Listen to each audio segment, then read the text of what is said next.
Our study this afternoon is going to be on the book of Ezekiel. As you know, for the last 2 years or so, we have been dealing with the book of Hosea. And the book of Hosea was dealing with the 10th tribe of Israel, whereby they were taken to captivity after they offended God by the Assyrians. Hosea, for that matter, was sent unto the house of Israel and to the 10 tribes. Here in Ezekiel, we are going to see after the 10 tribes were taken to captivity, the 2 tribes, that is Judah and Benjamin, remained in Jerusalem. And they continued for quite some times until also they went into darkness, or they were taken over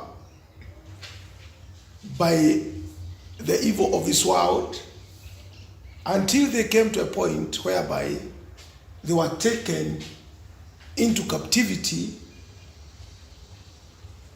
by the Babylonians through Nebuchadnezzar.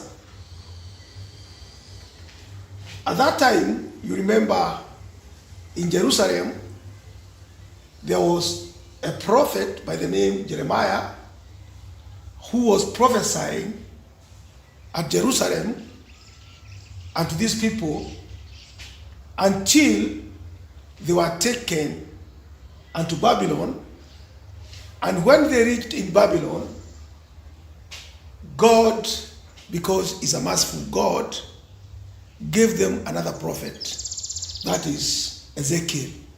So Ezekiel was prophesying in Babylon, as we are going to see.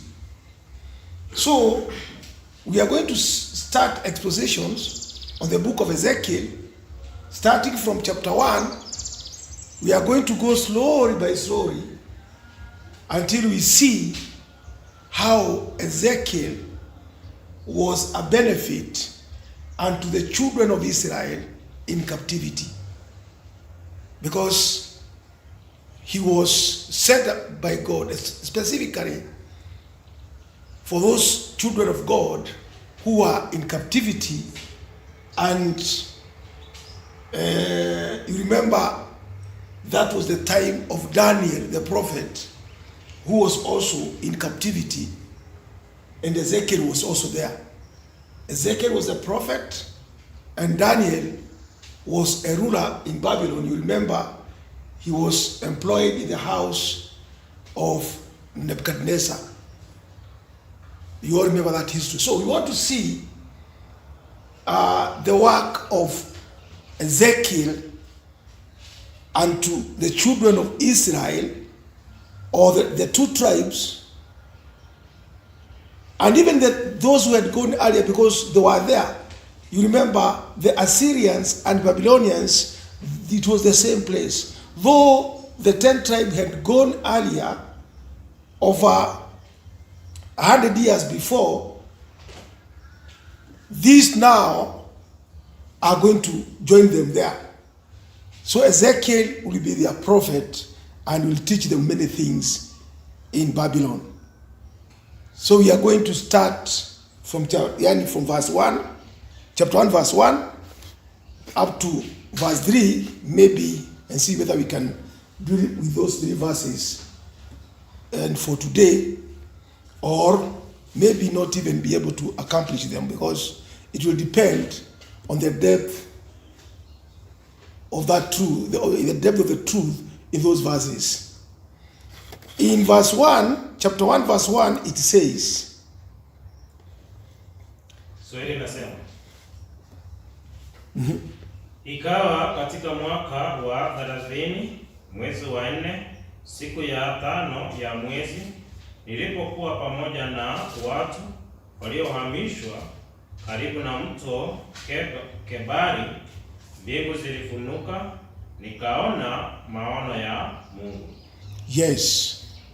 Now it came to pass in the 30th year, in the 4th month, in the 5th day of the month, as I was among the captives by the river of Chamber, that the heaven were opened, and I saw visions of God.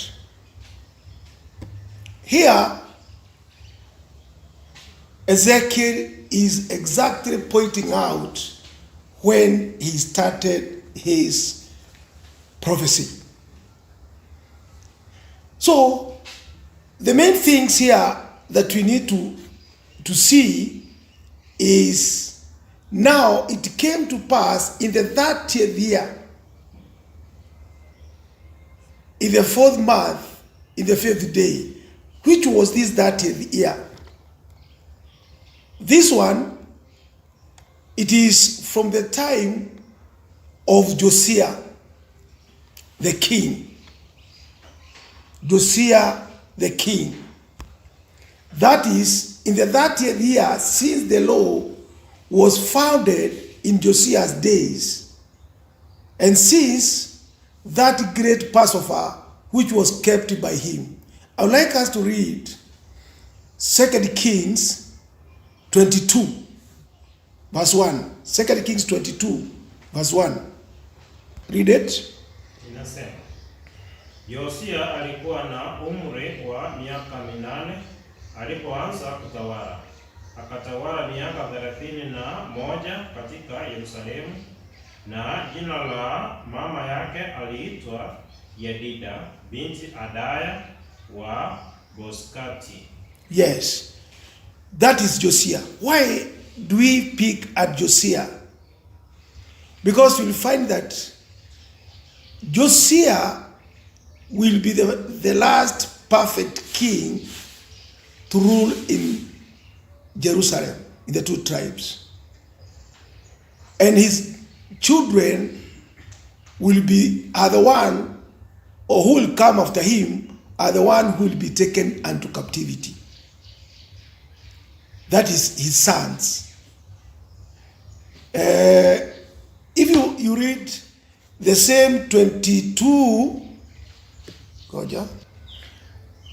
you will find that during that time of Josiah, there came a priest out of the temple, and they found the law, the book of the law. And if you read 2 Kings 22, it says, 2 Kings 22 verse 10, it says, and Shaphan the scribe shewed the king, saying, Hilkiah the priest has delivered me a book. And Shaphan read it before the king. And it came to pass, when the king had heard the word of the law, of the book of the law, he rent his clothes. And the king commanded the Hilkiah the priest, and Akiba the son of Shaphan, Akiba the son of Michael, and Shaphan the scribe, and Asher a servant of the king, saying, Go you inquire of the Lord for me, and for the people, and for all Judah, concerning the word of this book that is found. So you can see Josiah has found the book of the law. When we say he had found the book of the law, what does it mean? It means that book had been lost. Ni kweli? That means those kings who were there before, they were not interested with the book of the law.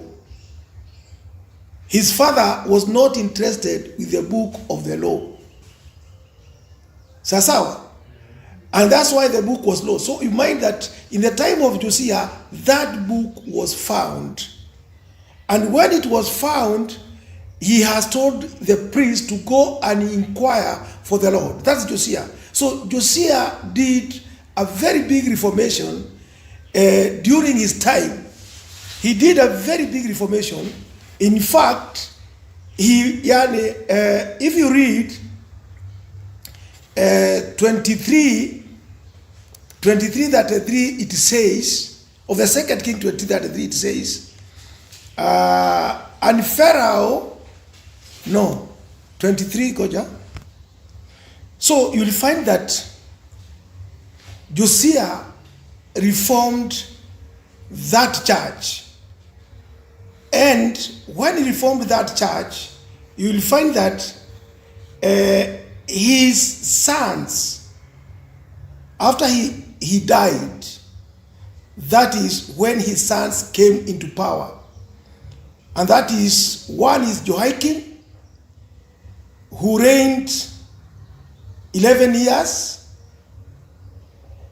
The other one is Jehoiakim. His son reigned 3 months before he was carried into captivity. And 5 years of his captivity was passed when Ezekiel began his prophet. So these are the sons of Josiah. Josiah was a man of God, and in fact, he did reformations, and that part of Judah, or the nation of Judah, was cleansed of all idols. But when his sons came into power, that is the time, his son, that's the time we are going to see how they are going to go to captivity. All his sons will be destroyed. In fact, there will be no continuation after his sons. We are going to see when we are going to study the Jehoiakims, his sons Jehoiakim. But for now, I just want to mention that why Ezekiel has said that after that years, so he is talking of, God always points to that very important time when there was reformation in Jerusalem, up to the time Ezekiel is now going to prophesy. Because Josiah had done wonderful in that nations, but after that years, throughout that time, during the reign of his children, that's when things became worse, until Nebuchadnezzar will come and take them into captivity, and Ezekiel is going to start his prophecy. Ezekiel is going to start his prophecy. That's why he's saying that after that years, then that's the time he is going to start his prophecy. So now, if we go to Ezekiel 1, chapter 1, it says, now it came to pass in the 30th year, in the 4th month, that is after Josiah's time, all what went through, and Ezekiel is in where? In Babylon. That is 30th year.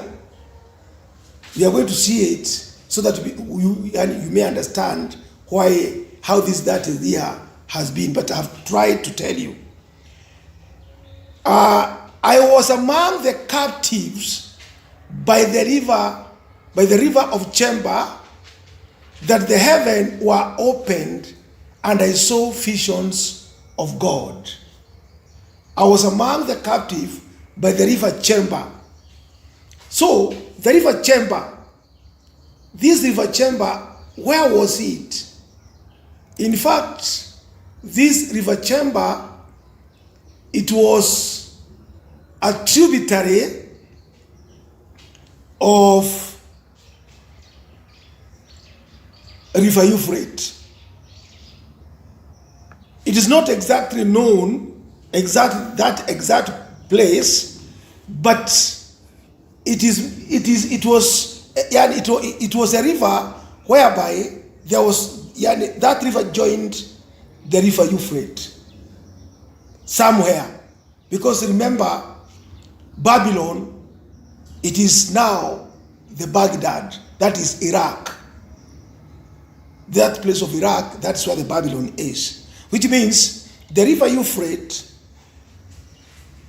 the word of God has not pointed us to the river Euphrates, but some schoolmen says maybe it's a tributary of river Euphrates. Somewhere, that's where they were. Because remember, the heathens, they never wanted to mix with the Jews. The heathens, they thought themselves superior. So the Jews, even when they were taken captive, they were kept separate somewhere. And that's where Ezekiel was. That's why he says he was a captive near at chamber. Sasawa. So these captives were fixed by the river chamber and in the land of Chaldeans. In the land of Chaldeans. Chaldea was the country of Abraham. You remember Abraham had come out from that land. He went from Ur of the Chaldeans, that one you can see it in Genesis 11:1, or Mesopotamia. Chaldeans or Mesopotamia. That's how it is. It was called. It was called at that time. But in the present generation, it is Iraq. It is Baghdad. It is that land in that place. That's the one which was called Mesopotamia. So it lays on the north of Chaldea, between Euphrates and Tigris. Sasawa. Between river Euphrates and Tigris. So they were somewhere. So when they were taken somewhere between river Tigris and river Euphrates. Sasawa. Now the chief city in Chaldea was Babylon, which is now called Baghdad. Sasawa. That is Arabic significations. Or in Arabic, signification is a garden. That is Baghdad is a garden. If you go back to history, this country was also called the land of Nimrod. It was also called the land of Nimrod. Let us read Micah 5:6. Inasema, nao wataiharibu nchi ya Ashuru kwa upanga na nchi ya Nimrod katika malango yake, naye atatuokoa na Mwashuri atakapoingia katika nchi yetu na kukanyaga ndani ya mipaka yetu. Yes. And they shall waste the land of Assyria with the sword, and the land of Nimrod in the entrance thereof. Thus shall he deliver us from the Assyrian when he cometh into our land, and when he treateth within our borders. So the same land was called the land of Nimrod. And I have told you, the 10 tribes were taken by the worldly empire when it was under, or that part was under the Assyrians. Assyrians were in power at that time, and those are the ones who took the 10 tribes to the same place of Babylon. But at that time, they were called the Assyrians. But this time, it is another empire with different people in power. Though they were genealogies of the Assyrians, now that is what we call Babylon. They were all the children of Nimrod. It was all the same land of Nimrod. So this place is the same place where the 10 tribes were taken some years back. Now the 2 tribes also are going to be taken there by now the Babylonians, because the Babylonians now were in power Before they were the Assyrians, but now the Babylonians, that is Nebuchadnezzar, was in power, and he's going to take the two tribes again into the same place. Sasawa. These Chaldeans were a martial people, very cruel. They were very cruel. If you read Jeremiah 6:22-23, Jeremiah 6:22-23, what does it say?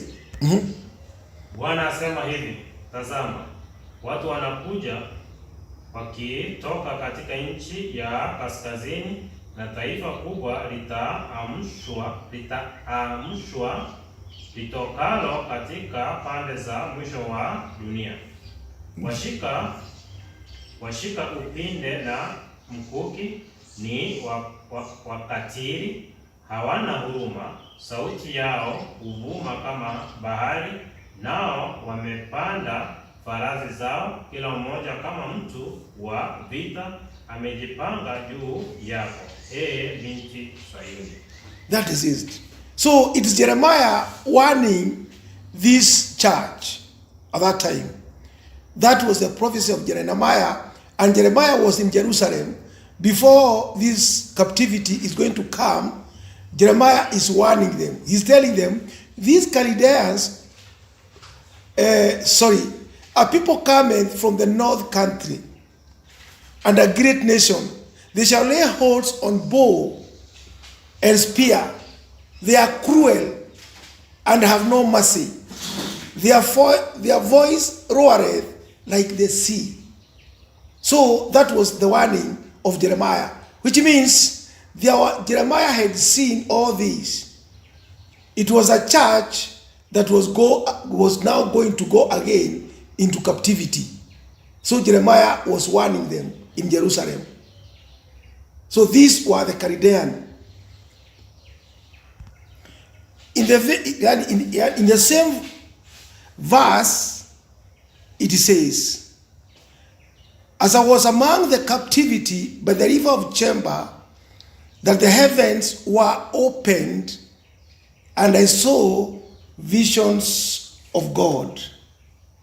And I saw visions of God. So here, that the heavens were opened. What does that mean when we say that the heavens were opened? This means that ordinarily, men by nature, they cannot understand the things of God. They cannot know the minds of God. Our minds are of this world, and we cannot know deeply the things that comes from God. So when Ezekiel says the heavens were opened, that means those things which were beyond our understanding, God opened the mind of Ezekiel so that he could see, he could understand the things of God. Remember, we are separated from God by our sins. We cannot see God. We cannot understand God. Even those people who call themselves the men of God,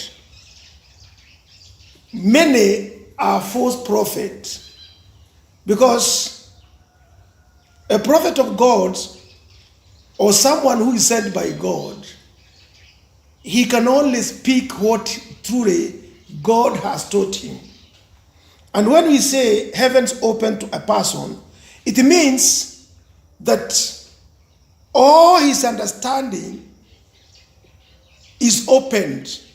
He can see things of God openly, without any hindrance.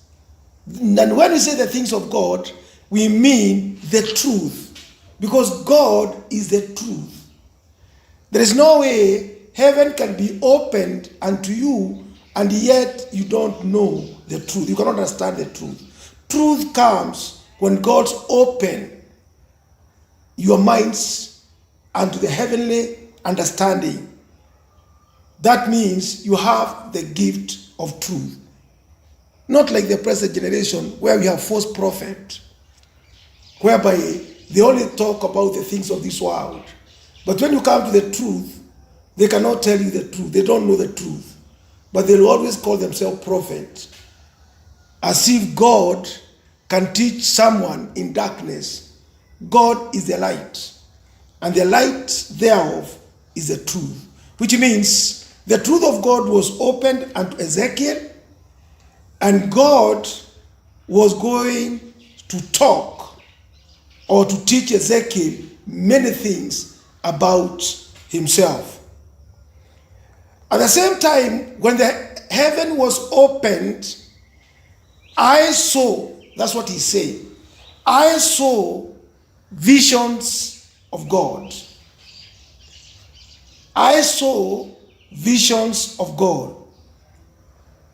So, when heavens was opened, he saw visions of God. That means God opened himself in a special manner that many can think of. Because when he says, I saw visions of God, that is, how do someone see the visions of God? There are many ways, there are several ways. One,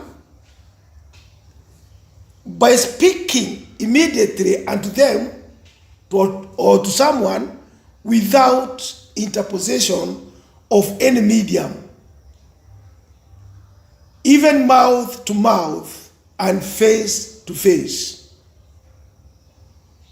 You see, when we say visions, there's a time that God can speak to someone face to face as if it is from mouth to mouth.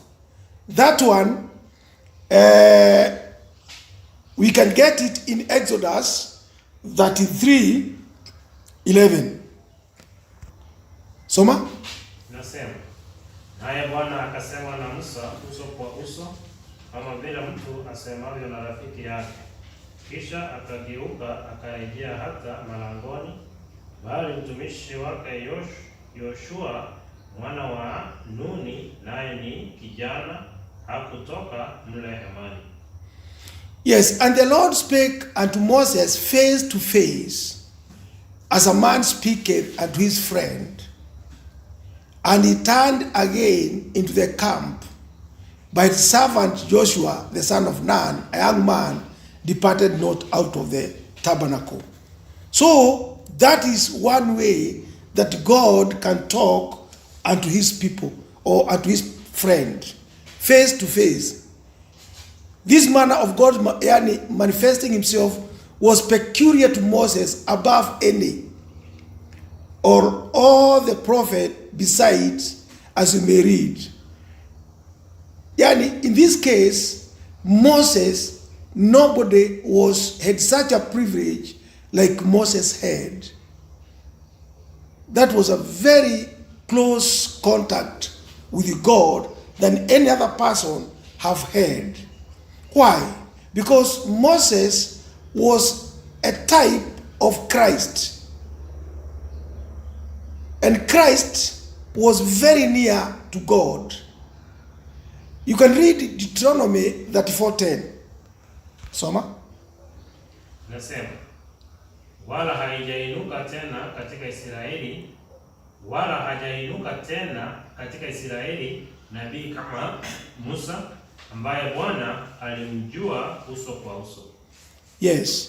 And there arose not a prophet since in Israel like unto Moses, whom the Lord knew face to face. So that is the way, that's one way.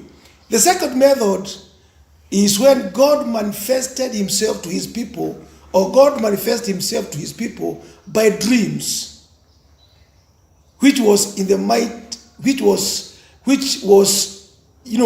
in the night season.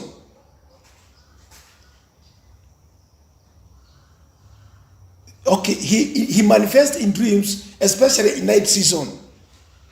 That one we can get it in Jacob. He manifested himself in Jacob. That is Genesis 28:12. You'll go and read it. And also, you'll find that it says, and the angel of God spake unto him in a dream.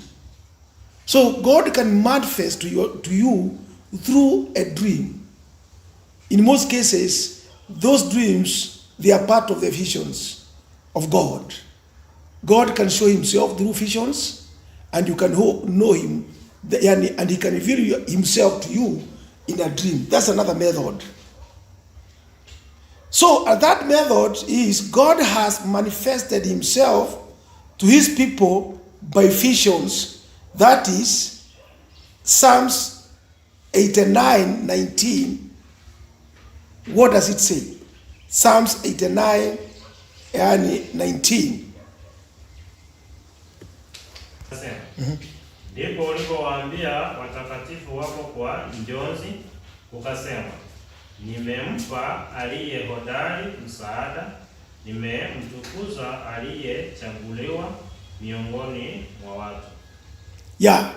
So, also, the word of the Lord came unto Abraham in a vision.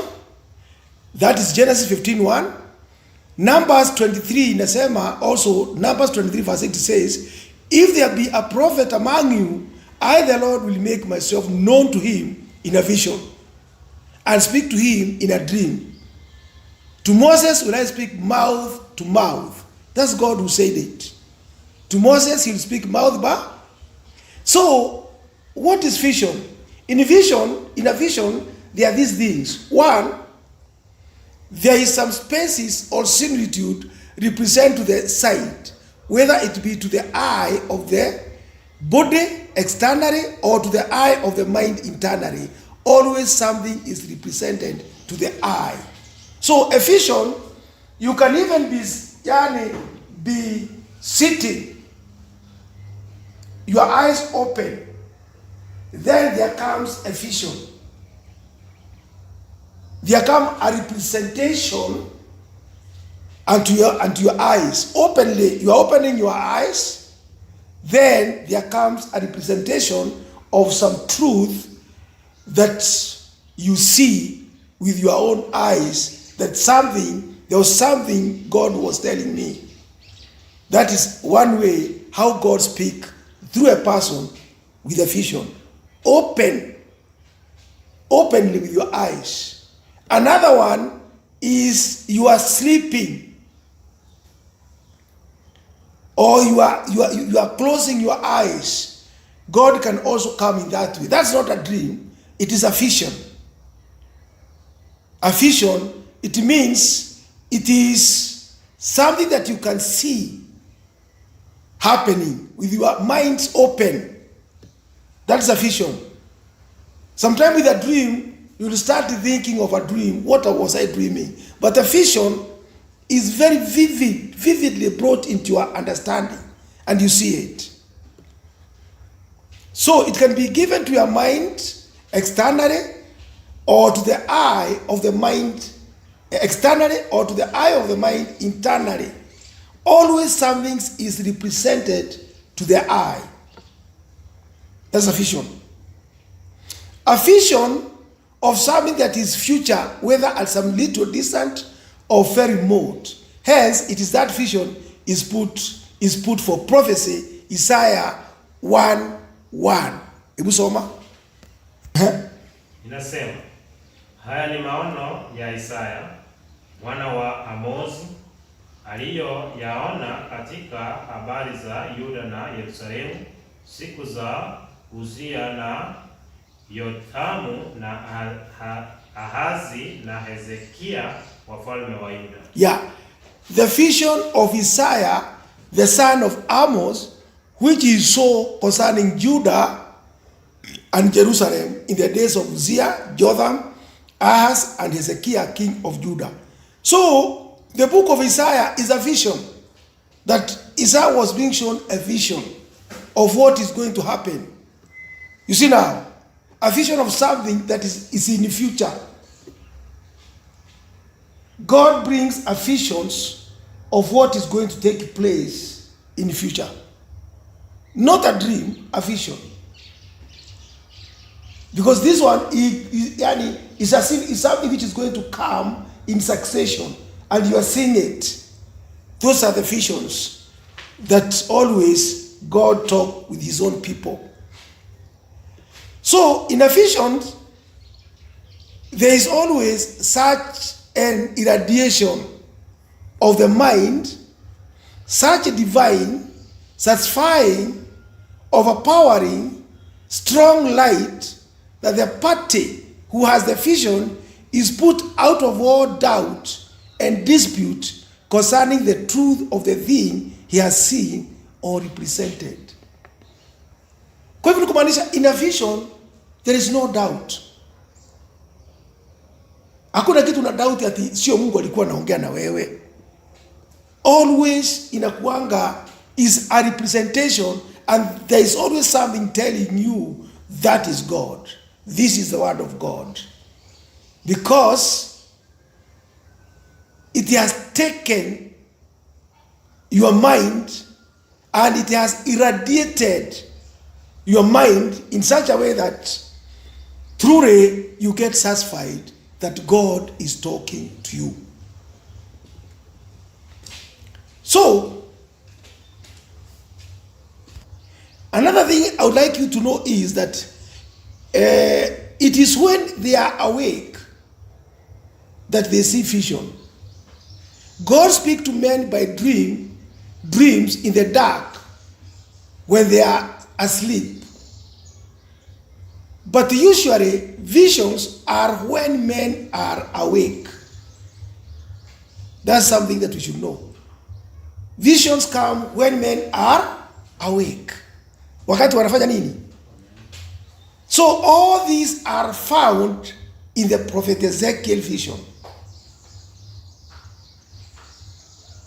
You see, we have seen, if you go to our verse, it says that he saw visions. The heaven was opened unto him, and he saw visions.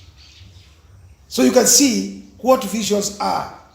That there are things that you see not when you are asleep. It is when you are awake. They are not like dreams. So all these are found here in the prophet Ezekiel vision. They are representation of diverse things to him. Tutakuja kuona there are many representation of diverse things unto Ezekiel. He was an hieroglyphical prophet.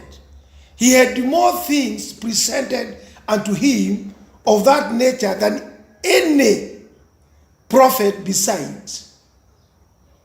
Kwa hivyo kumaanisha, we have seen God spoke face to face with who? With Moses, not with any other.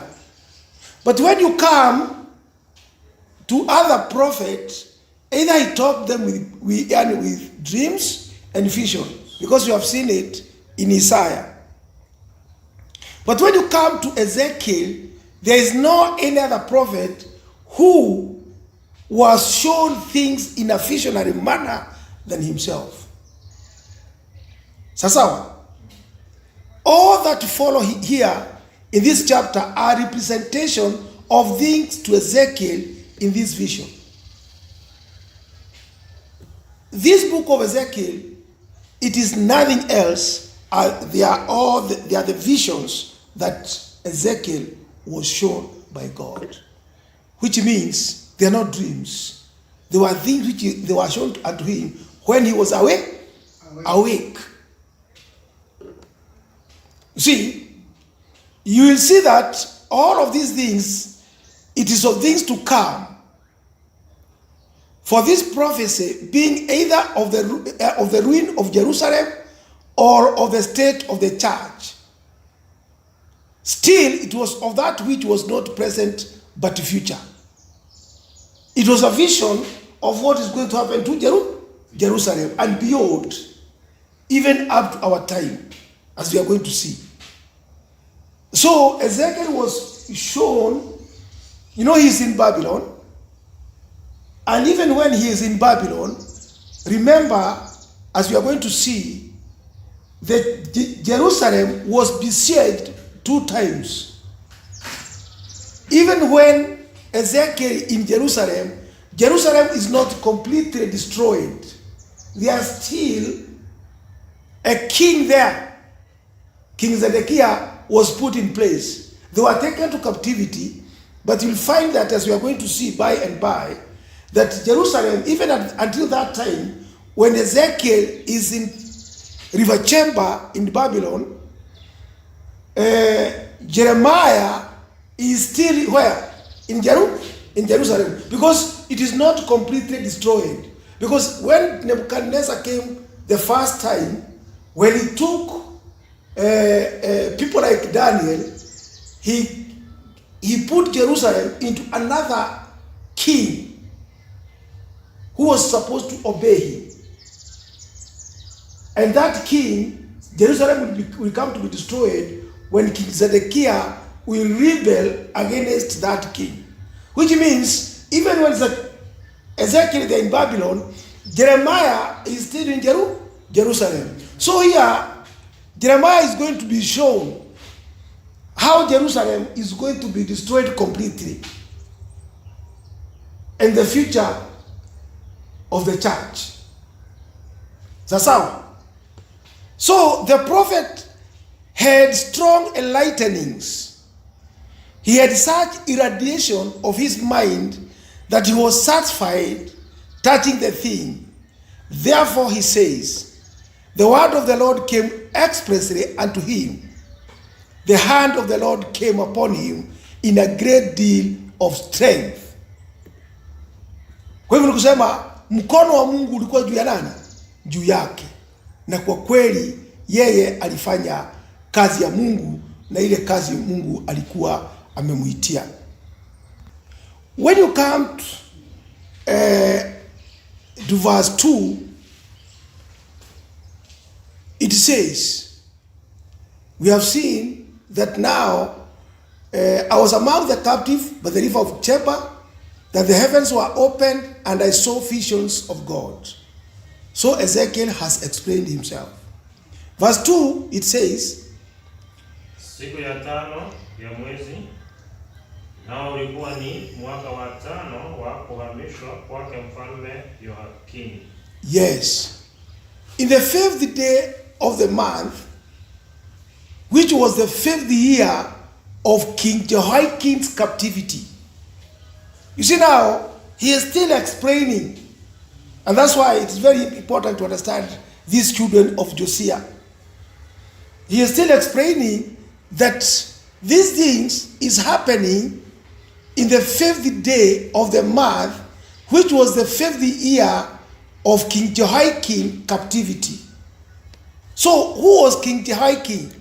It's better to understand. Let us read 2 Kings 24:8. 2 Kings 24:8. Read it. Inasema,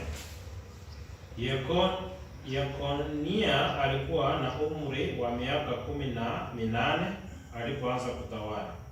Akatawala miezi 3 katika Yerusalemu. Na jina la mama yake aliitwa Nehusta binti Elinadani wa Yerusalemu. Alitawala miezi mingapi? 3. Yes. So here you see Jehoiakim. Jehoiakim was the father of Jehoiachin. Sawa. That means Jehoiakim, the father of this Jehoiakim, being beset by Nebuchadnezzar about the 2nd or 3rd year of his reign, did declare his son Jehoiakim to be his successor. Sawa. So Jehoiakim is the one who ruled how many years? 3 years. Then he was beset by Nebuchadnezzar. He was beset by Nebuchadnezzar, and he appointed his son Jehoiakim to be his successor. Sasa, I would like us to read 1 Chronicle 3:16. 1 Chronicle 3:16. What does it say? What does it say? Inasema, na wana wa Yehoyakimu ni hawa, mwanawe Yekonia na mwanawe Sedekia. Yeah, you see, here I want you to see that the sons of Jehoiakim are Jeconiah. Jeconiah is Jehoiakim. In Chronicle they call him Jeconiah, but he's the same that is called here Jehoiakim. You see, and Zedekiah his son. All these sons, all of them are the sons of Jehoiakim. Sasa, I would like you to read Jeremiah 22:30. Jeremiah 22:30. Soma. Inasema, Bwana asema hivi, andikeni habari za mtu huyu kwamba hana watoto, kwamba mtu huyu hatafanikiwa siku zake zote, maana hapana mtu katika wazao wake atakayefanikiwa akiketi katika kiti cha enzi cha Daudi na kutawala tena katika Yuda. So huyu ni Jeconiah or Jehoiakim. Jehoiakim was written childless. Why was he written childless? It is because after him he has children, but there is not going to be any ruler in that lineage of David. Everything will be cut off. It's as if he will have no children. Because those king, Jehoiakim, is going to be taken to captivity. That's why unasikia Ezekiel akisema it was the 5th year of captivity of who? Of Jehoiakim. Because even he himself is going to be taken there.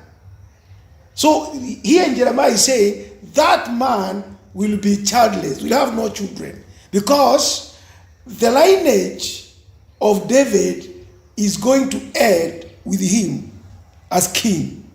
Because when they are going to come out of Babylon, that line will be no longer be the line of kingship. It is a priesthood which shall rule in the nation of Israel. Sasawa? Yeah, that's why Ezekiel is pointing very much. He's talking more about this Jehoiakim. So how is that? He was one that had no seed. He was deprived of the benefit and comfort of his seed. In effect, he was a childless man because his children were carried into captivity and none of them did inherit the kingdom and succeed him in the throne. That's why he was pronounced childless. Sasa.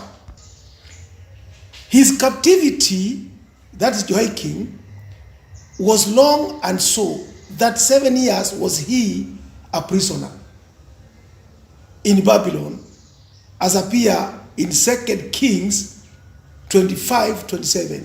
He stayed in captivity for that 7 years as a prisoner. Ebu soma 2 Kings 25:27. Soma. Inasema, ikawa katika mwaka wa 37 wa kuhamishwa kwake Yekonia mfalme wa Yuda, katika mwezi wa 12 siku ya 27 ya mwezi, Evil-Merodaki mfalme wa Babeli, katika mwaka wa kwanza wa kutawala kwake, akamuinua kichwa Yekonia mfalme wa Yuda, akamtoa gerezani. Unasikia? So he stayed in prison for that 7 years. And in fact, he himself, he voluntarily gave himself unto Nebuchadnezzar. That is 2 Kings 24:12. Soma. Inasema, na Yekonia mfalme wa Yuda akatoka akamwendea mfalme wa Babeli, yeye na mama yake na watumishi wake na wakuu wa watu wake na maakida wake. Mfalme wa Babeli akamchukua mateka katika mwaka wa 8 wa utawala wake. Yeah. And Jehoiakim, the king of Judah, went out to the king of Babylon, he and his mother, all his servant, and his princess, and his officers. And the king of Babylon took him in the 8th year of his reign. Unaona, alijipeleka voluntarily, lakini alifungwa miaka ngapi? Kwa hivyo alikuwa anafikiria akijipeleka voluntarily atafanya nini? Atawachiliwa. You know, that one, we shall come and study this king in a spiritual way, in a spiritual Babylon, and see why this king, he frontiered himself, and yet he had to stay in prison for almost 40 years. It is not just a history. There's a lot of things inside that. Many other people had advantage. They were not put into prison. They were taken to captivity, but they had freedom. Kwa hivyo, they were not kept in such a harsh place as this king. Sawa, wale wengine ambao walichukuliwa captivity, wao they had some freedom. But this king, kwa kweli yeye alikaa in prison for that 7 years. He was one of Josiah's posterity. Nilikwambia, it's very important to us. He was one of the Josiah's posterity.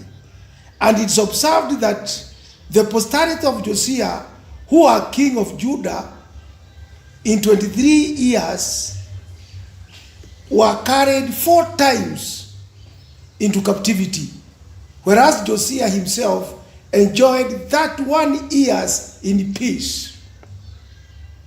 Nasikia? Josiah, who reformed Jerusalem, was their father. He ruled that 1 year in peace in Jerusalem. But his children were carried into captivity 4 times. Do you come to tunasikia pale? Listen what happened to these children of Josiah. Jehoash, his son, reigned 3 months and then was carried away by Pharaoh Necho, king of Egypt. Unasikia? The son of Josiah, huyo alichukuliwa, the firstborn, he reigned only 3 months and then was carried away in Pharaoh Necho, king of Egypt. Huyo kaenda Egypt. Haya, if you read 2 King 23:34, it says, after him, Eliakim or Jehoiakim, another son of Josiah, being made king, was taken by Nebuchadnezzar. Unasikia pale? 2 King 23:34. Soma.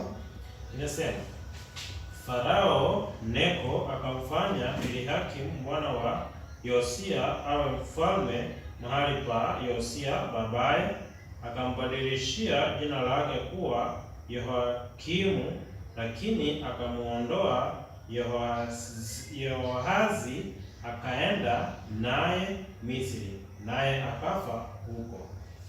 Unaona? So Jehoash ndio alikuwa the king. Akatoroa na huyu Pharaoh, akaweka ndugu yake ambaye sasa Eliakim ndio akaweka Eliakim. Akaenda na Jehoash, akakufia wapi? Egypt. Sawa? Read it. Inasema, katika siku zake akakwea Nebukadneza mfalme wa Babeli, na Yehoyakimu akawa mtumishi wake muda wa miaka 3, kisha akageuka akamwasi. Yeah. In his days, Nebuchadnezzar, king of Babylon, came up, and Jehoiakim became his servant 3 years. Then he turned and rebelled against him. Sasa Jehoiakim tena amerebel against Nebuchadnezzar. So what happened? What's going to happen? Let us read 2 Chronicle 36. 2 Chronicle 36:5-6. Soma. Inasema, Yehoyakimu alikuwa na umri wa miaka 25 alipoanza kutawala. Akatawala katika Yerusalemu miaka 11, akafanya yaliyo mabaya machoni pa Bwana Mungu wake. Juu yake akakwea Nebukadreza mfalme wa Babeli, akamfunga kwa pingu amchukue mpaka Babeli. Yes, that's now Jehoiakim 10 ameenda. Jehoiakim was 25 years old when he began to reign, and he reigned 11 years in Jerusalem. And he did that which was evil in the sight of the Lord his God. Against him came up Nebuchadnezzar, king of Babylon, and bound him in fetters to carry him to Babylon. That is Eliakim. Sawa? Yeah, tena huyo naye amechukuliwa wapi? Babylon. Wote ni watoto wa nani? Wa Josia. So after this Eliakim came Jehoiakim, because when Jehoiakim was taken to captivity, he gave the seat unto his son Jehoiachin. After him, Jehoiachin, of whom we are speaking, is set up and reigned 3 months and 10 days. Who being young and fearful, yielded himself to Nebuchadnezzar that besieged Jerusalem, and was carried away together with many thousand others into Babylon. That is 2 Kings 24:10-12. Hebu soma. Inasema, wakati ule watumishi wa Nebukadneza mfalme wa Babeli wakakwea kwenda Yerusalemu, na mji ukahusuliwa.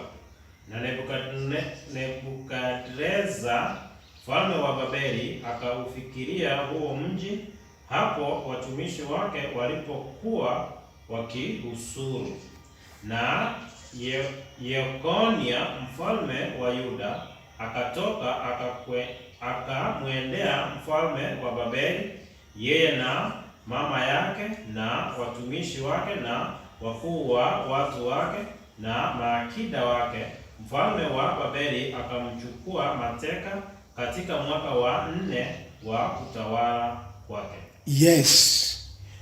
Now, sinaona sasa Jehoiakim ameenda. After him, we have Zedekiah, his uncle, who reigned 11 years, and having broken his promises, violated his oath, and denying tribute to Nebuchadnezzar, is taken his son slain before his eyes, himself carried away to Babylon, and there he died. You get it now, the point? Because Ezekiel is in Babylon during the 5 years of captivity of Jehoiakim. Tunataka uone, even when Ezekiel is there, Jerusalem still there is a king. Because we have here now Zedekiah, who is going to take over after Jehoiakim has been taken. His uncle, that's the uncle of who? Of Jehoiakim. Tunaelewana pale? Manake ni kana kwamba watoto Wajosia wameisha mpaka wameenda kwa nani? Kwa Ankos. Unaona sasa? So huyu atafanya makosa. Hebu tusome 2 Kings 25:7. Soma. Ndipo wakamkamata mfalme, wakamchukua kwa mfalme wa Babeli huko Ribla, wakatoa hukumu juu yake, wakawaua wana wa Sedekia mbele ya macho yake, wakampofusha macho Sedekia, wakamfunga kwa pingu, wakamchukua mpaka Babeli. Yes. You see, and they slew the sons of Zedekiah before his eyes, and put out the eyes of Zedekiah. Mpaka macho wakafanya nini? And bowed him with the fetters of brass and carried him to Babylon. So you can see what I was saying. When Ezekiel is prophesying things of Jerusalem, he had gone, it was the 5th year of the captivity of Jehoiakim. So after Jehoiakim is going to come his uncle, Zedekiah, to be the king in Jerusalem. And he ruled 11 years. Unajua 11 years sio muda kidogo. So for 11 years, ujue alikuwa amekaa 5 years, Ezekiel anatabiri the captivity ya Jehoiakim. Miaka 5 akiwa wapi pale. Na huyu uncle yake atachukua ushukani. His uncle will take over and he is going to rule for how many years? 11 years. That is how many years? Wakati sasa anaanza kutabiri ni 26 kutoka aende captivity. Manake huyu uncle ndio apelekwe captivity, sasa kauawe. Ezekiel atakuwa amemaliza miaka ngapi Babylon? 20 na ngapi? 16. Manake itakuwa ni 11 plus 5 plus 4.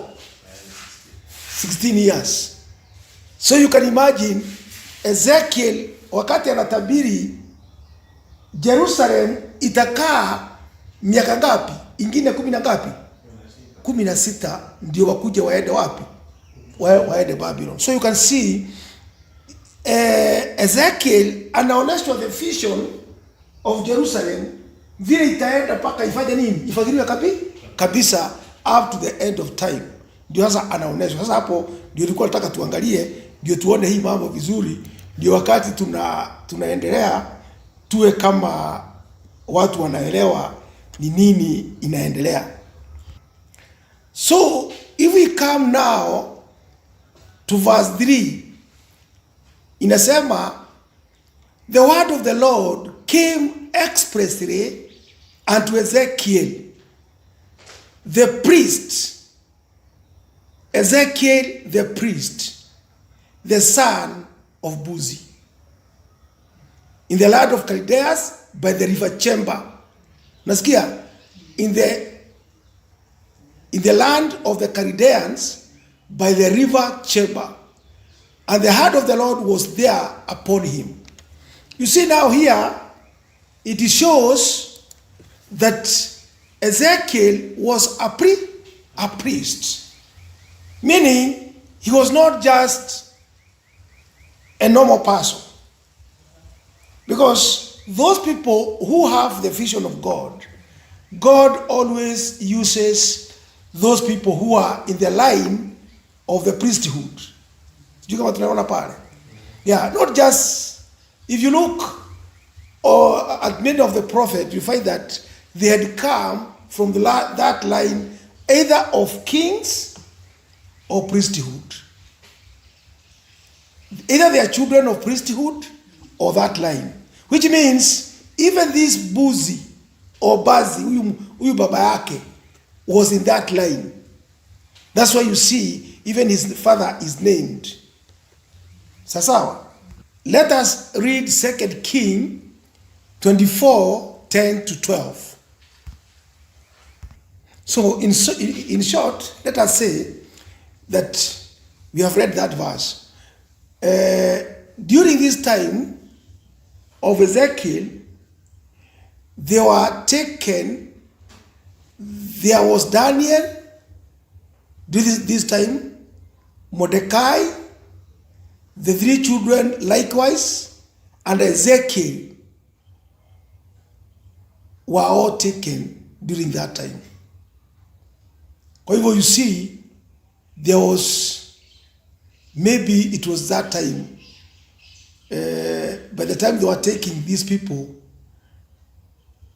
they chose the priesthood, those who are priests, or those who are in that line, the enlightened one. So, we have seen, he began to prophesy in the 5th year of the captivity, 34 years after Jeremiah. 34 years after Jeremiah, who began in the 13th year of Joshua. You see, Jeremiah started in that, to prophesy in the time of Josiah. You see, he started to prophesy in the time of Josiah. But Ezekiel started to prophesy during the time of Jehoiakim. Ningetaka tuone hiyo ya nani? Ya Jeremiah 1:2. Hebu soma. Inasema, ambaye neno la Bwana lilimjia katika siku za Yosia mwana wa Amoni mfalme wa Yuda, katika mwaka wa 13 wa kumiliki wake. Yeah, that's the time Jeremiah started. You see the difference now.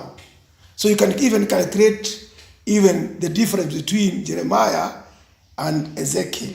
Because it means, even when Ezekiel is starting to prophesy, Jeremiah is very old. Even if he is alive in Jerusalem, but he's an old man. Yeah, alianza during the time of Josiah, the father of these four kings that are going to be in Babylon, to go into captivity. We have seen them. Yeah. So it means Jeremiah prophesied a long time, but these people, they were hard-hearted. You can imagine the prophecy of Hosea, not Hosea, of Jeremiah.